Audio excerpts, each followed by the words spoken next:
بسم اللہ الرحمن الرحیم۔ السلام علیکم۔ ہم لوگ گاؤں میں رہتے تھے۔ ابا کھیتی باڑی کرتے تھے اور امی گھر کے کاموں میں مصروف رہتی تھیں۔ میں بہن بھائیوں میں سب سے بڑی تھی۔ میں نے صرف 5ویں تک ہی اسکول پڑھا تھا۔ اس کے بعد اماں نے اسکول سے ہٹوا کر گھر کے کام سکھانا شروع کر دیے تھے۔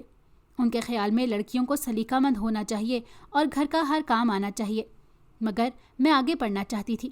میں نے اماں سے بہت کہا کہ مجھے آگے پڑھنا ہے، مگر وہ نہیں مانی۔ ہمارے ہاں کم عمری میں ہی شادیاں کر دی جاتی تھی اور رشتے بچپن میں ہی طے کر دیے جاتے تھے۔ میری بات بھی میرے ماموں زاد سے بچپن میں ہی پکی ہو گئی تھی۔ اماں کو اپنے بھائی سے بہت پیار تھا، اسی لیے انہوں نے جھٹ ہاں کر دی تھی۔ ابا ایسے تھے کہ اماں کی ہر بات پر آنکھ بند کر کے ہاں کر دیتے تھے۔ میں جیسے جیسے بڑی ہوتی جا رہی تھی، میرا دل اس رشتے سے اٹھتا جا رہا تھا۔ میں یہاں شادی نہیں کرنا چاہتی تھی۔ اس کی بہت سی وجوہات تھیں۔ سب سے بڑی وجہ یہ تھی کہ میرا منگیتر ایک نمبر کا اوباش تھا۔ مجھ سے عمر میں کافی بڑا تھا، مگر جہاں دل کرتا منہ مارتا تھا۔ ہر روز اس کے کسی نہ کسی کے چکر کی اطلاع مجھے ملتی رہتی تھی۔ میں اس سے شادی نہیں کرنا چاہتی تھی، مگر یہ میں بات کسی کو بتا بھی نہیں سکتی تھی، سوائے اپنی ایک دوست فیروزہ کے۔ وہ میری بچپن کی سہیلی تھی۔ ہم ایک دوسرے سے ہر بات کرتے تھے، کچھ بھی نہیں چھپاتے تھے۔ میں نے اسکول چھوڑ دیا تھا، مگر وہ اب بھی جاتی تھی۔ ماموں بے حد لالچی تھے۔ انہوں نے لالچ کے مارے ہی صحیح، مگر میری شادی اپنے بیٹے سے کروا دی۔ فیروزہ اور میرے ہونے والے شوہر کی آپس میں اچھی بات چیت تھی۔ شادی کے بعد بھی وہ اکثر ہمارے گھر آتی تھی۔ میرا شوہر مجھے پسند نہیں کرتا تھا۔ 2 سال ہو چکے تھے ہماری شادی کو، اب تک اولاد نہ ہو سکی تھی۔ اس بات کا غصہ بھی مجھ پر ہی اترتا تھا۔ ایک دن رات کو میری نیند کھلی تو میں نے دیکھا کہ میرا شوہر اپنی جگہ پر موجود نہیں تھا۔ مجھے لگا شاید رات گھر نہ آیا ہو، یہ اس کا معمول تھا۔ پورے گھر میں اندھیرا چھایا ہوا تھا۔ ایسے میں مجھے پیاس لگی تو میں اٹھ کر کچن میں پانی لینے کے لیے نیچے آئی۔ ابھی میں پانی پی کر مڑی ہی تھی کہ اچانک سے مجھے کسی کے بات کرنے کی آواز آئی۔ وہ 2 لوگوں کی آواز تھی اور وہ سرگوشیوں میں بات کر رہے تھے۔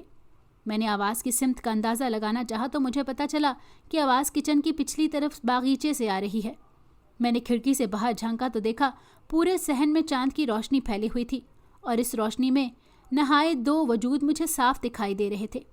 ایک نے دوسرے کے کاندھے پر سر رکھا تھا اور محبت بھری باتیں کر رہے تھے۔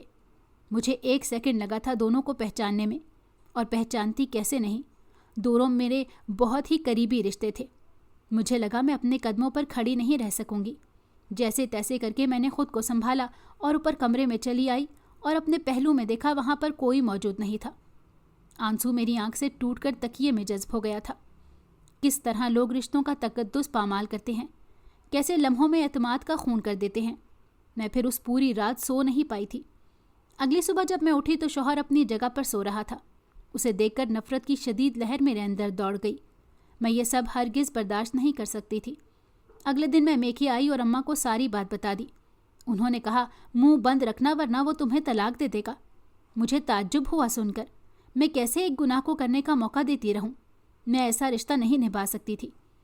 ٹھیک ہے، پہلے وہ جو کرتا تھا وہ اس کا عمل تھا، اب میرے اور اس کے بیچ ایک شرعی رشتہ تھا جس کے تقدس کو وہ توڑ نہیں سکتا تھا۔ میں نے صاف صاف اس سے بات کرنے کا فیصلہ کیا، اور جب میں گھر آئی اور اسے اس بارے میں باز پرس کی تو وہ مجھے ہتھے سے ہی اکڑ گیا تھا۔ اس نے ایک لمبی بحث کے بعد مجھے طلاق دے دی۔ میں گھر آ گئی۔ اماں نے جو سنائی مجھے، میری دوست کو پتہ لگا تو وہ بھی آ گئی۔ اسے دیکھ کر میرا پارا ہائی ہو گیا۔ میں نے اسے کہا یہ سب تمہاری وجہ سے ہوا ہے۔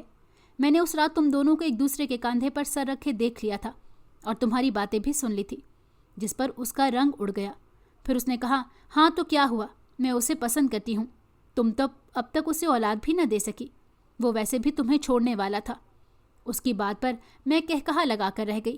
پھر میں نے اسے کہا کہ اس نے تمہیں یہ تو بتا دیا کہ وہ مجھے چھوڑنے والا ہے، مگر یہ نہ بتا سکا کہ وہ خود باپ بننے کی صلاحیت سے محروم ہے۔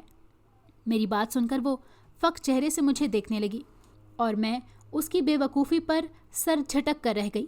میری پیٹھ پر چھرا گھوم کر وہ خود کو نہ جانے کیا سمجھ رہی تھی، مگر بعض دفعہ دوسروں کو ان کی صحیح جگہ بتانی ہی پڑتی ہے، اور میں نے بھی یہی کیا۔